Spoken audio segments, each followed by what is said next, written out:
Yes, kids are expensive, and not just in the ways that most people think, like food and daycare and diapers. I'm talking about the time that you'll miss from work when you care for them as babies, the time that you miss from work to care for them while they're sick, and then the immediate financial impact that those lost hours have on your paycheck, and how this impacts your career progression and thus your lifetime earnings. Now, this is actually called the motherhood penalty, and this is where women with children end up having a lower lifetime earning potential than women without children or men. Now, this begs the question, should you have kids? I am a mother of two, a published author, and a top financial coach. Let's talk. Now, becoming a mother has been the hardest thing that I have ever done, and I don't think anybody really prepares you for it. Like they say, you'll be tired, but I don't think anyone really truly explains the full level of exhaustion that you will feel. Like, I don't think I have slept properly for 4 years. And as someone with a chronic health condition, this has been really hard. You can't just sleep with the baby sleeps because I have shit to do. And they say it takes a village, but there is no village. And trying to find people to become your village or to have like babysitters so you can have like a second for yourself or do the things that you need to do is not only difficult to find those people that you can trust, but it's expensive.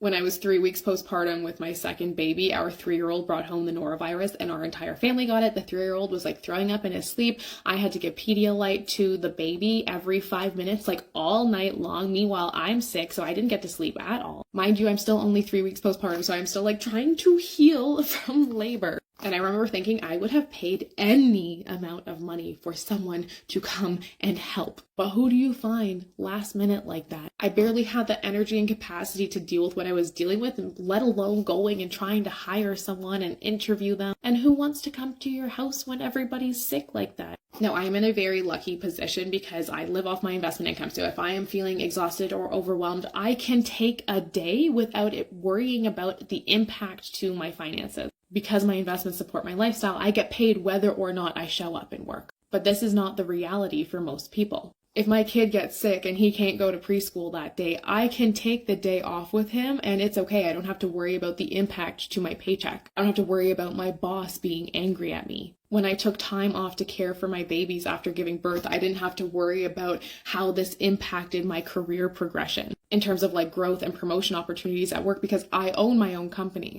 But again, this is not the norm. And that's why I say I think it is so important that people not only plan for the hard costs like the diapers and the formula and the daycare, the activities, but also understanding things like you likely won't always work your 40-hour week. This may mean that you're getting paid less. And if you are working less, because you're making your family a priority, and I totally get that, and I think it's so gross that we even have to think this way, but this is the reality. It's likely going to have an impact on you, say, like getting a promotion at work, and then what is that going to do to your total potential lifetime earnings? This doesn't mean don't have kids. My kids are the best thing that has ever happened to me, even as I'm here with like frickin' bags under my eyes, and I'm so tired. I just love them, and they are literally the light of my life. However, if you can plan for these things, you can help to set yourself up for success. So if you can, make career progression a priority before you have kids. This way you can beef up your salary before you start taking time off. You're going to want to build up your emergency fund. You're going to want to build up a sinking fund for all of these costs that you can expect that you know are coming. And you're going to want to start investing ASAP so you can get your money working for you. So you making money is not always dependent on you showing up and going to work. So like I flipped my first property for $150,000 profit in 2 years. And that was like somebody else working in my household,